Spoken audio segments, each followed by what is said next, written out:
There's much to talk about. Let's get to our panel. Joining us from Edmonton, Canada is Wenran Jiang. He heads the Canada-China Energy and Environment Forum.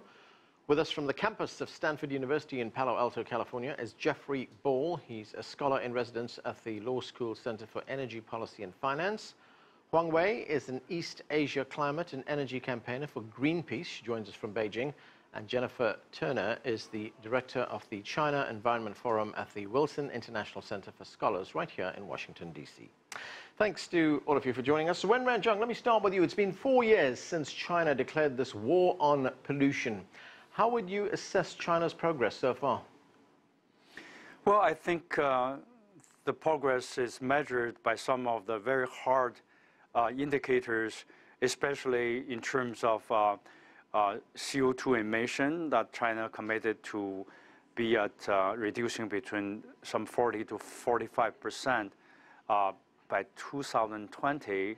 At the 2005 level, I think they've achieved that goal as proclaimed by the central government.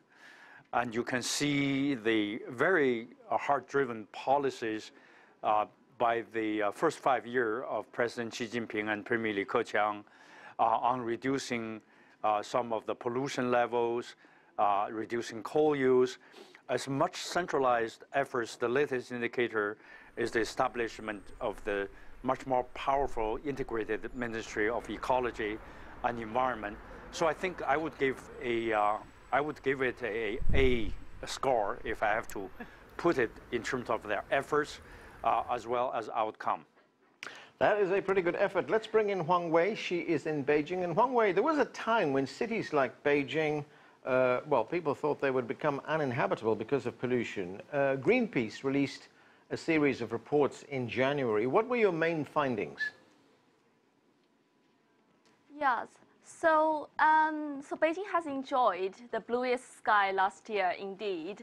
And it's been 5 years that the Chinese government declared war on pollution since 2013 with the announcement of National Air Pollution Prevention and Control Plan.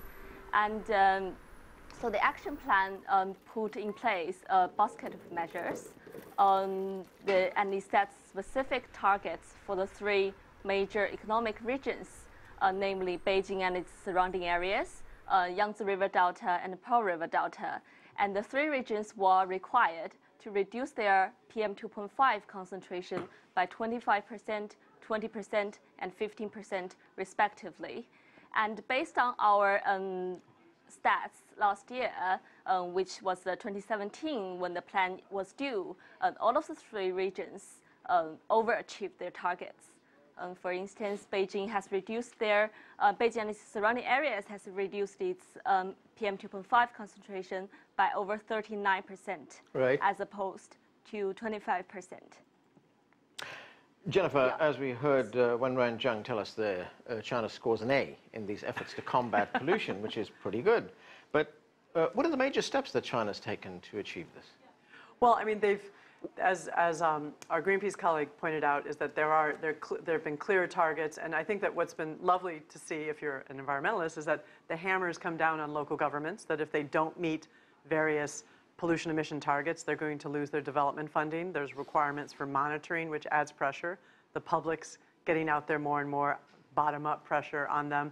But I think that there are still some other challenges. I mean, the mega cities have done much better, but some of the polluting industries moved out, or in some case of coal, were sent out to the west. And some of the smaller cities, like under 10 million, I love China, that we are seeing pollution levels rise there, cars being a driver as well as these industries. So I'm not trying to be pessimistic, but there are still some major challenges as they kind of move further down the political chain to enforce their laws. And on that note, while it's fabulous that there's now this stronger central environmental authority, right, it's going to take time for that to be moved downstairs. And how that happens and whether or not it's funding is a big question. Yes, Jennifer, this focus on local authorities and getting them to comply with these targets, there is an enforcement mechanism, isn't there? Well, I mean, in a lot of the pollution laws, this year, a couple of years ago, we had the Air Pollution Action Plan. This year, the Water Pollution Action Plan. I mean, the fines are much greater. as I mentioned, local governments could lose their funding. Maybe your promotion could be endangered if you don't meet the specific targets. So they're turning the Titanic on a lot, both the climate and a lot of the air pollution measures. But there's still a lot of work to happen. I mean, China's economy is still growing. More and more cars are coming out to the road. You know, the cars are going to be a big challenge in the next decade. Well, let's go to Jeff in Stanford. And Jeff, as Jennifer just told us, China's economy is growing. How big a challenge is it for China, with this growing economy, to find a balance between preserving the environment on the one hand and growing on the other hand? It's, of course, a massive challenge. You know, if China achieves in terms of air pollution reduction what it has articulated that it wants to achieve, this will go down, bar none, as the most significant air pollution win in the world. If you look historically, London did it, Los Angeles did it in earlier times, and if China does it at this scale, it will be huge.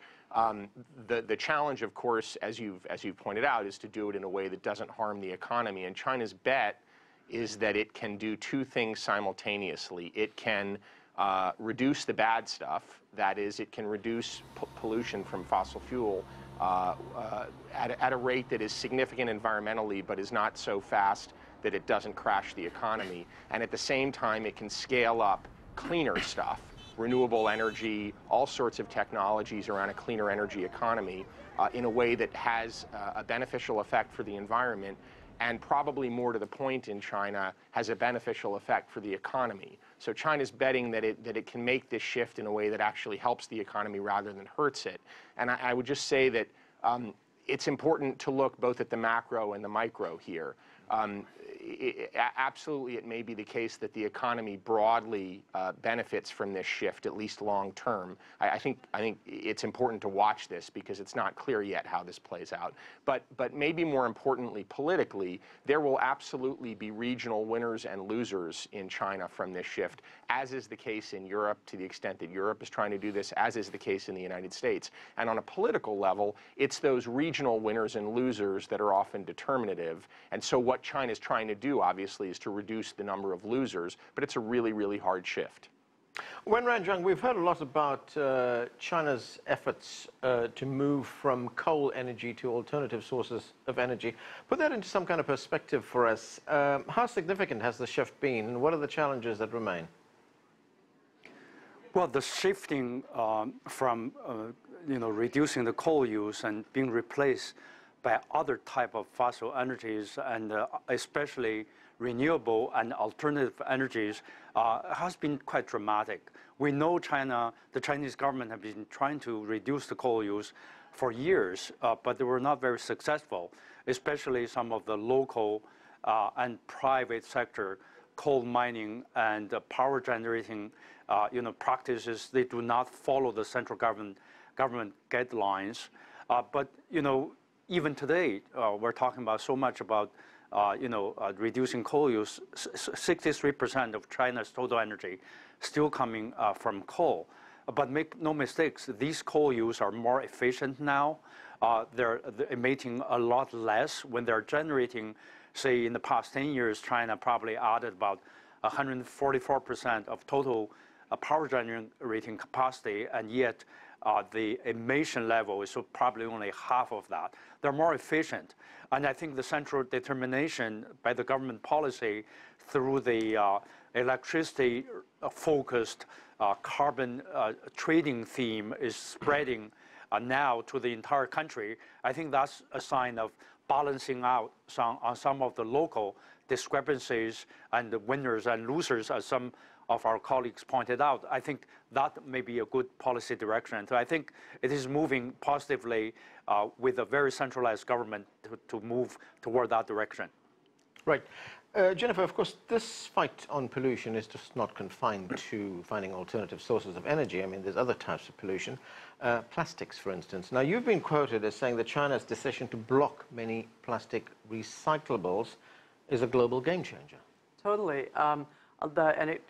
Even though China had been warning, the government had been warning about this a year previously, January 1st, they said no more foreign plastic recyclables being imported. And so now we see, particularly on the west coast of the U.S., that many cities, these my yogurt jars and yours, that they're just piling up and there's no place for them to go. That said, other countries in Southeast Asia, South Asia are opening their arms to plastic recycling. And but it will take time to kind of adjust the market. I've had some of my friends, from Greenpeace and others saying, wait, it's time for us to rethink how much plastic we're actually throwing out. Okay. We are going to take a break right now. More of our conversation when we return. Stay with us. You're watching The Heat.